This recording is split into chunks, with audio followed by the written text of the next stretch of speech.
우리 몸의 대들보라 불리는 척추. 머리부터 엉덩이까지 지탱하는 척추가 무너지면 100세 건강도 무너지게 되는데, 안타깝게도 노화가 빨리 찾아오는 대표적인 신체 부위 중 하나로 꼽힌다고? 허리 통증을 유발하는 질환으로 디스크와 척추관 협착증, 퇴행성 척추 전방 전이증 등이 있는데, 최근 상대적으로 출혈과 흉터가 적고 회복이 빠른 최소 침습 척추 유합술이 활발히 시행되고 있다고. 톡톡 건강 토크, 오늘은 척추 질환의 여러 가지 치료법 가운데에서도 최소 침습 척추 유합술에 대해 자세히 알아본다. 네, 대들보가 무너지면 집이 주저앉듯이 척추에 이상이 생기면은 몸을 지탱하는 것도 또 당연했던 일상생활도 힘들어질 수 있습니다. 네, 톡톡 건강 토크, 오늘은 여러 가지 척추 질환의 치료 방법 가운데 최소 침습 척추 유합술에 대해서 알아보도록 하겠습니다. 네. 오늘 도움 말씀 주실 분 나와 계신데요. 네. 늘 열린 성모병원의 장세양 이사장께서 나오셨습니다. 네. 안녕하십니까? 안녕하십니까? 반갑습니다. 그럼 먼저 3분 브리핑을 통해서 허리 통증과 다리 저림을 유발하는 대표 질환들과 그 질환들의 다양한 치료법에 대해서 설명을 들어보도록 하겠습니다. 이사장님 부탁드립니다. 네. 네, 제가 오늘 말씀드릴 내용은 최소 침습 척추 유합술에 대해서 말씀을 드리겠습니다. 요즘 의학 기술과 그리고 의료기구가 발달을 많이 해서요, 대부분의 환자들이 비수술적인 치료로 좋은 결과를 얻는다고 합니다. 하지만 불행하게도 모든 환자가 다 비수술적인 치료로 좋은 결과를 얻을 수는 없습니다. 그중에는 비수술적 치료에 너무 기대다 보니 적절한 수술 시기를 놓쳐서 불행한 결과를 초래하는 경우를 간혹 볼 수 있습니다. 제가 오늘 말씀드릴 내용은 이 척추 수술 중 최소 침습적 수술, 특히나 그중에서 유합술에 대해서 이야기 드리겠습니다. 우선 요통 및 하지 방사통을 일으키는 대표 질환인데요. 추간판 수액 탈출증, 보통 사람들이 디스크라고 알고 있는 병입니다. 그리고 척추관 협착증, 척추 내에 신경이 지나가는 길을 척추강 또는 척추관이라고 이야기하는데요. 어떤 형태로든 이 척추관 내에 신경이 지나가는 길을 막아서 생기는 증상입니다. 그 외에 퇴행성 척추 전방 전이증이라고 척추의 퇴행성 변화가 생김으로 인해서 척추 자체의 구조적인 불안정성을 야기하는 질환이 되겠습니다. 네, 치료입니다. 보존적 치료는 비스테로이드성 소염 진통제 같은 약물 치료와 그리고 도수 치료나 물리치료 등 보조적인 치료를 같이 하고요. 신경 차단술이나 통증점 주사 치료 등의 통증 치료와 신경 성형술, 꼬리뼈 레이저 디스크 제거술 등 여러 가지 보존적인 치료가 있겠습니다. 하지만 전술한 대로 모든 환자에 있어서 비수술적 치료로 좋은 결과가 있을 수는 없습니다. 수술적 치료의 적응증인데요. 크게는 두 가지의 절대적인 수술적 치료의 적응증이 있겠습니다.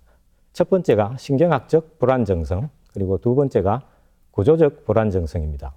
신경학적 불안정성이라고 하는 것은 신경마비가 점점 진행되는 경우입니다. 그리고 마미증후군, 이완된 척추 분절에 이하에 있는 신경의 모든 기능이 갑작스럽게 마비가 오는 경우입니다. 이런 경우는 응급수술이 필요합니다. 그 외에 불안정성 골절로 인해서 구조적 불안정성이 있는 경우에는 꼭 수술이 필요한 절대적 수술의 적응증이라 하겠습니다. 그 외에 상대적인 수술의 적응증으로 한 3주나 6주, 길게는 2달이나 석 달이 지나더라도 적절한 치료를 하는 데 있어서도 일상생활에 장애를 줄 정도로 조절되지 않는 통증이 지속될 때는 수술이 필요하다고 하겠습니다. 다음으로 수술적 치료 방법에 대한 이야기입니다. 구조적으로 불안정성이 같이 없는 경우에는 비교적 간단한 감압술, 추간판 수액 제거술, 디스크 수술이라고도 이야기를 합니다. 이런 간단한 수술로도 좋은 결과를 얻을 수 있습니다. 하지만 처음부터 구조적인 불안정성이 같이 있거나 광범위한 감압술로 인해서 구조적 불안정성이 수술 후에 예상이 될 경우에는 감압술과 더불어 척추 유합술이 같이 필요하게 됩니다. 오늘 이야기하고자 하는 내용이 이 척추 유합술에 대한 이야기입니다.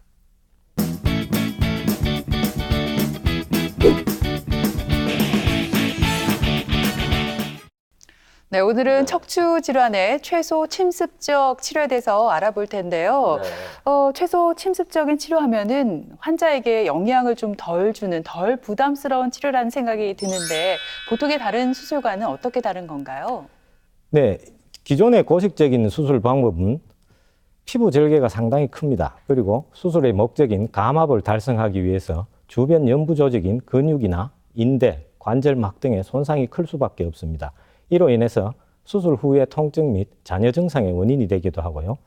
재활 지연의 원인이 되기도 합니다. 그리고 술 중에 출혈이 많아서 술 후의 회복에도 상당히 나쁜 영향을 미칠 수 있습니다. 하지만 제가 오늘 말씀드릴 최소 침습적 수술법은 일단 피부 절개가 작습니다. 그리고 주변 연부 조직과 관절의 손상이 적고 수술 중 출혈이 적습니다. 이로 인해서 수술 후 통증이 적고 수술 후 회복이 빠른 장점이 있다 하겠습니다. 네, 이 최소 침습적 수술 같은 경우에는 기존의 수술과는 달리 이 피부 절개와 출혈이 적고 또 주변 연부 조직과 관절의 손상을 최소화하기 때문에 허리 통증으로 고생하시는 분들에게는 더없이 좋은 수술이 아닐까 싶은데요. 근데 이 수술 방법에도 여러 가지가 있다면서요. 네. 어떤 것들이 있나요? 최소 침습적 수술법은 여러 가지가 있습니다. 최소 침습 미세 현미경 감압술, 그리고 최소 침습 미세 현미경 디스크 제거술, 내시경을 이용한 디스크 제거술이 있습니다. 이 내시경은 보통 관절에서 사용되는 내시경과 똑같은 내시경을 사용해서 피부 절개를 최소화하면서도 간단한 감압술과 디스크 제거술을 같이 시행할 수 있는 그런 방법이 되겠습니다. 그리고 꼬리뼈 내시경 레이저 시술이라 하여 꼬리뼈에 있는 신경기를 통해서 내시경을 넣고 그걸 통해서 레이저를 이용해서 디스크의 일부를 제거하는 방법이 있겠습니다. 그리고 오늘 제가 말씀드릴 최소 침습 척추 유합술까지 있겠습니다. 이사장님, 이 구조적 불안정성이 동반되거나 예상되는 경우에 이제 척추 유합술이 필요하다고 말씀을 하셨고, 고식적 유합술보다는 최소 침습적, 아주 어려워요. 유합술이 이제 더 큰 효과를 기대한다고 말씀을 하셨는데, 이게 굉장히 고난이도 수술이잖아요. 그러면 의료진의 이 경험도 굉장히 중요할 것 같고요. 장비도 좀 좋은 장비를 써야 될 것 같은데요. 네, 그렇습니다. 어떤 수술이든 수술 술자가 그 수술의 방법에 익숙해지기까지는 거의 한 5년과에서 한 10년 사이에 러닝 커브가 필요합니다. 그리고 이 수술 자체는 보통의 장비보다는 최소 침습 척추 유합술에 필요한 특별한 장비를 사용해야 할 수 있는 수술입니다. 그 장비들을 먼저 살펴보면요. 일단은 방사선이 투과되는 척추 전용 수술대가 있어야 하고요.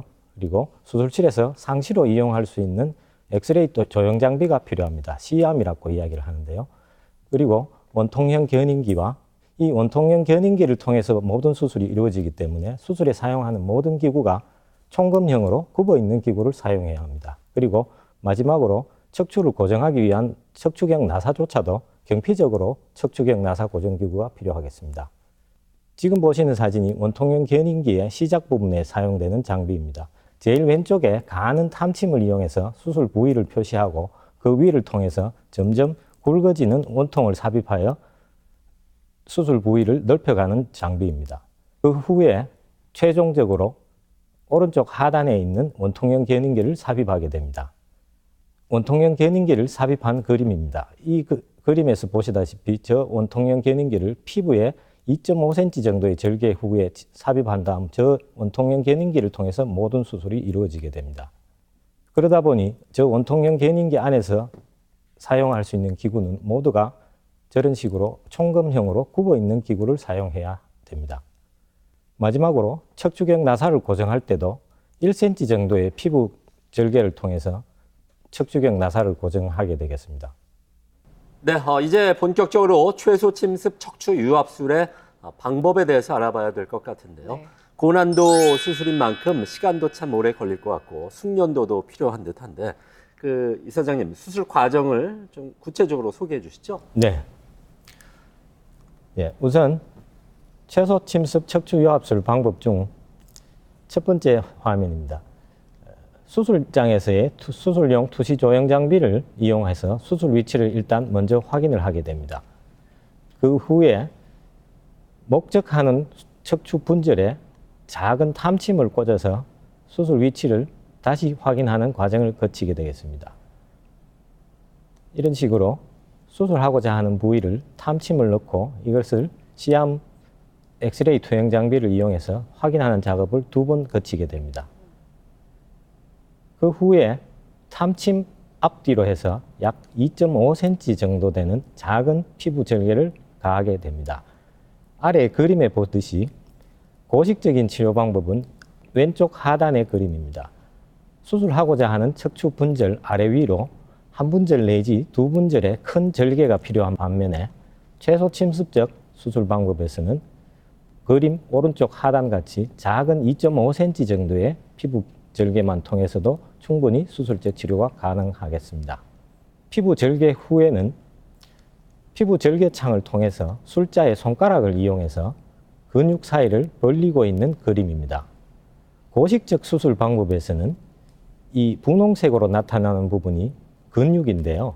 이 근육들을 뼈에서 한 덩어리로 다 박리를 하고 난 후에야 수술이 이루어질 수 있는 반면에 최소 침습 방법에 있어서는 손가락을 이용해서 근육 사이를 벌리고 들어가기 때문에 근육 손상이 최소화되고 또한 출혈도 최소화되고 이로 인해서 수술 후 통증도 많이 경감시킬 수가 있다는 장점이 있겠습니다. 손가락으로 근육 사이를 분리시키고 난 후에 그 벌린 틈을 이런 탐침을 통해서 다시 접근을 하게 되겠습니다. 수술 위치를 다시 엑스레이나 시암을 이용해서 확인을 하고요. 이 탐침 위로 조금씩 굵은 원통형 관을 삽입하게 됩니다.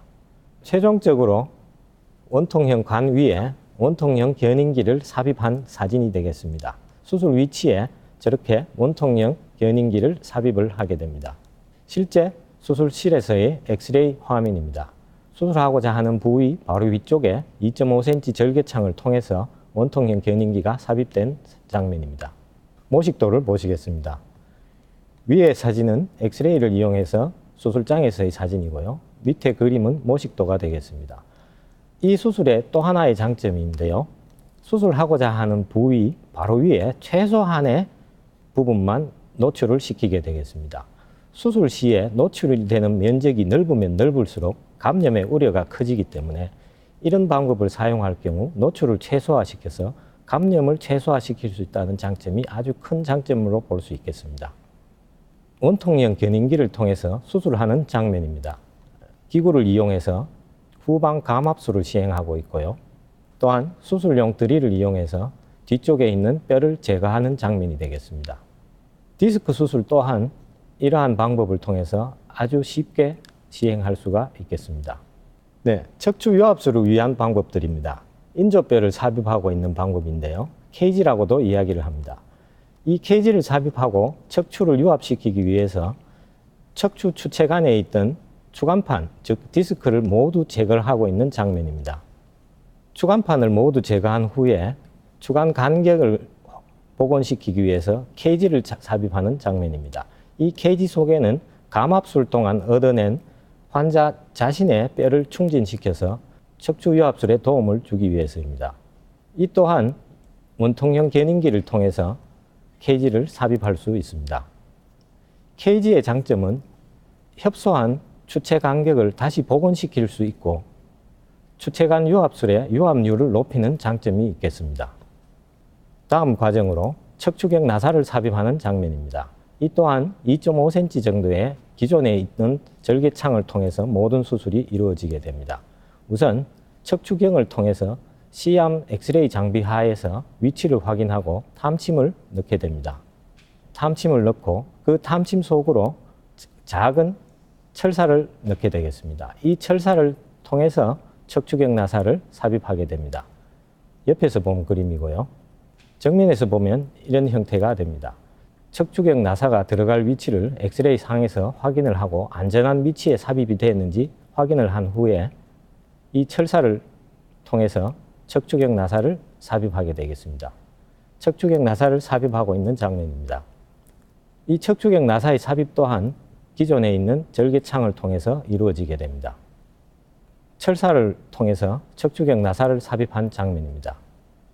원하는 위치에 또 다른 척추경 나사를 삽입하기 위해서 똑같은 술식을 시행하고 있습니다. 척추경 나사를 삽입한 후에 각각의 척추경 나사를 연결시키는 강봉을 척추경 나사와 합체시키는 장면입니다. 이 또한 기존의 2.5cm 절개창을 통해서 다 이루어지고 있습니다. 실지 수술실에서의 장면입니다. 각각의 척추경 나사를 뒤쪽에 있는 강봉으로 합체를 시킨 장면입니다. 실제 환자의 수술 후 CT 사진입니다. 보통 환자들이 하지 방사통을 호소하면 한쪽이 더 심한 경우가 많은데요. 그럴 경우에는 심한 쪽을 우선적으로 접근하는 수술 방법을 시행하게 됩니다. 환자의 수술 후 사진인데요. 좌측 하지 방사통이 주된 증상이어서 좌측을 통해서 접근한 사진입니다. 그래서 감압술도 좌측에서 광범위하게 이루어져 있고요. 어떤 경우 환자들이 있어서 양측 다리가 다 증상이 있는 경우에는 반대쪽도 절개창을 열 이유는 없습니다. 이게 최소 침습 척추 유합술의 큰 장점이라 할 수 있는데요. 이 사진에 보시다시피 척추뼈의 후궁이라고 해서 뒤쪽에 있는 척추뼈가 있는데요. 이 후궁 아래쪽으로 터널을 만들게 됩니다. 그 터널을 통해서 반대쪽도 감압술을 같이 시행할 수 있습니다. 이렇게 함으로 해서 큰 장점이 반대쪽에는 새로운 절개창이 없음으로 인해 근육이나 관절, 인대 같은 연부 조직들의 손상이 전혀 없다는 데 큰 장점이 있을 수 있습니다.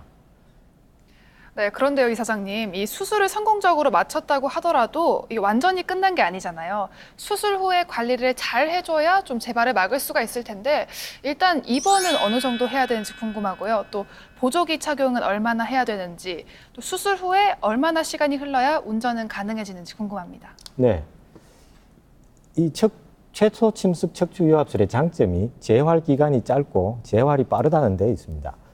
통상 수술 후에 2, 3일 정도는 수술 부위에 급성 통증이 남아 있습니다. 하지만 2, 3일 정도 지나고 나면 큰 통증은 없어지게 되고 약 5일 정도가 지나면 환자 혼자서 침대 위에서 혼자 몸을 가눌 수 있을 정도의 통증이 사라지게 됩니다. 그때쯤 되면 보조기를 착용하고 보행 연습을 시작하게 됩니다.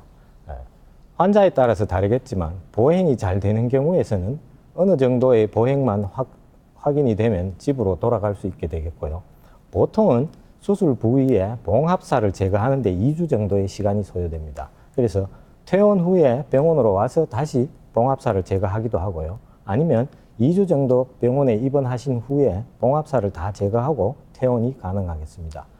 다음으로 수술 후의 재활인데요.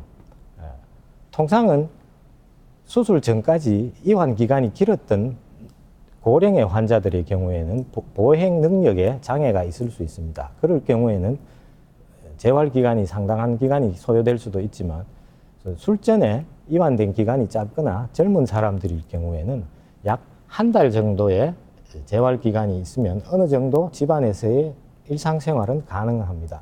그리고 보통 한 2개월 내지 3개월 정도의 재활 기간을 거치면 심한 육체적 노동이 아닌 경우에는 직장으로의 복귀도 가능하게 되겠습니다. 보조기는 통상은 약 2개월, 길면 3개월 정도까지 착용할 수 있는데요. 수술 부위가 안정화되는데 약 2개월 정도가 소요됩니다. 그래서 보통은 수술 후에 2개월 정도의 보조기 착용을 권유를 하고 있고요. 하지만 그 이상의 너무 긴 기간 동안의 보조기 착용은 허리 건강에 오히려 나쁜 영향을 미칠 수 있어서 빠른 시간 내에 재활이 이루어지도록 노력을 해야 될 것입니다. 네, 이 시간 이렇게 최소 침습 척추 유합술에 대해서 자세히 알아봤습니다. 네. 끝으로 수술 후에 주의사항이 있다면 정리를 좀 해주시고요. 우리 시청자 여러분께 해드리고 싶은 말씀이 있으면 전해주시죠. 네, 어떤 형태의 수술이든 수술도 중요하지만 그 수술 후에 관리가 더 중요하겠습니다. 특히나 척추 유합술을 받은 경우에서는 일정 기간 동안 재활 기간이 필요하고 그 재활 기간이 지나고 난 후에도 스스로가 왜 나는 퇴행성 질환인 척추 질환으로 인해서 수술까지 오게 됐나를 먼저 생각을 해봐야 할 것입니다. 척추의 모든 질환은 대부분이 퇴행성 질환입니다. 나이가 들면 누구나 노화는 피할 수 없는 상황이고, 하지만 어떤 사람은 노화가 진행돼도 통증 없이 잘 사는 사람도 있고요. 어떤 사람들은 일찍 노화가 빨리 진행하고 그 노화로 인해서 질병이 생기고 수술까지 받게 됩니다. 그래서 수술 후의 관리도 수술 전 허리 건강을 지키는 것과 똑같이 시행을 하셔야 할 겁니다. 특히 수술 후에는 약 2개월 내지 3개월 정도 수술 부위가 완전히 안정이 될 때까지는 무리하게 무거운 물건을 든다든지 고정된 자세로 오래 있는 것을 피해야 할 것이고요. 네. 아까 질문하셨는데 문제는 한 2개월 정도 후에 하시는 게 좋고 평소에 허리에 좋은 자세와 좋은 습관을 가지도록 애를 써야 할 겁니다. 첫 번째로 오래 앉아 있는 게 제일 안 좋은 자세입니다. 특히 안 좋은 자세로 장시간에 앉아 있게 되면 허리에 부담을 상당히 많이 주게 됩니다. 의자 생활을 하시는 게 좋은데요. 요즘 의자들이 참 잘 나옵니다. 그래서 자세가 잡기가 편한데요. 그렇더라도 장시간 동안 앉아 있는 것은 허리 건강에 좋지를 못하고요. 그다음에 의자도 조금 낮은 의자가 좋습니다. 그래서 무릎이 90도나 90도에서 조금 더 굽혀질 정도의 낮은 의자라야 의자 뒤쪽 끝까지 엉덩이가 다 들어갈 수 있어요. 그 엉덩이가 끝까지 다 들어가야 의자에 있는 허리 받침이나 등 받침에 자연스럽게 허리를 기대고 앉으면 자세도 바르게 나오고 쓸데없이 허리에 힘을 쓰지 않고도 좋은 자세를 가질 수 있습니다. 하지만 이마저도 오래 앉아 있으면 허리에 나쁜 영향을 미치게 됩니다. 그래서 본인 스스로가 알 수 있습니다. 어느 정도 앉아 있으면 내 허리가 아파오는지. 그러면 그 정도 시간이 됐다 싶으면 일어나서 한 2분 내지 3분 정도라도 움직였다가 다시 앉는 게 좋습니다. 장시간 고정된 자세로 가만히 있는 것이 제일 허리 건강에 나쁘다고 할 수 있습니다. 그리고 운동은 평소에 틈틈이 걷기라든지 수영, 자전거 타기 등의 운동을 꾸준히 시행하셔갖고 허리 주위의 근육을 단련을 시키는 게 좋습니다. 그래야 나중에 올 수 있는 퇴행성 병변을 조금이라도 예방을 할 수 있겠습니다. 마지막으로 한 가지 덧붙이자면요. 단순히 허리 쪽에만 국한된 문제는 아닙니다. 정형외과적으로 관절이나 타 부위의 질환도 마찬가지인데요. 보통 일반인들께서 일상생활을 하거나 어떤 일을 하실 때 갑작스럽게 어느 부위에 통증을 느낄 때가 한 번씩 있습니다. 그러면 대부분의 사람들이 이거 하던 일을 마저 마치고 쉬어야지라고 생각을 합니다. 하지만 그렇게 할 경우에는 꼭 점점 큰 병으로 발전을 시키게 됩니다.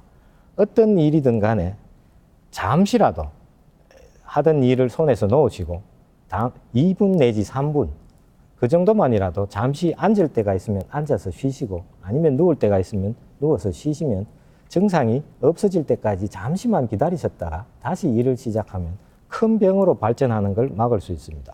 하지만 꼭 하던 일을 마저 끝내고 쉬어야지 하다가 점점 더 큰 병으로 발전시키는 경우가 많습니다. 네, 이렇게 척추는 우리 몸을 지탱하고 다양한 신경을 뇌에서 우리 신체 각 부위에 전달해주는 아주 중요한 기관입니다.